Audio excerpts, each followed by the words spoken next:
Selling products as a hobby is very easy, but building a brand, building a real business, that requires the right mindset. Let's talk about it. Many women post their products online but don't grow. Why? Because they still do the job like a time pass. No fixed timing, no pricing strategy, no planning.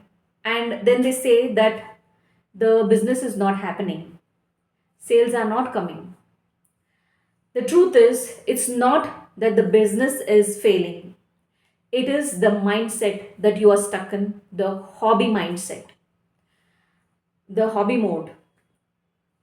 There are three mindset shifts that you need to do so that you can become a entrepreneur. The first one is you need to change your mindset from hobby to a responsibility or a committed organization.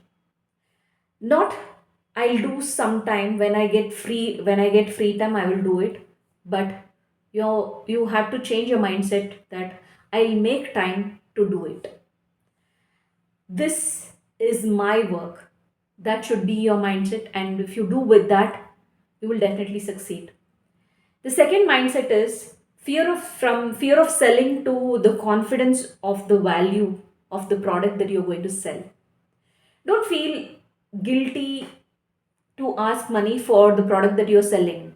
You are not begging, you are offering value, you're offering a product. The third mindset shift is like, don't do a random posting without a business plan. Have a business plan, plan your collections, plan your pricing, plan the profits. Think like a CEO. You are offering value. You are not just a casual seller.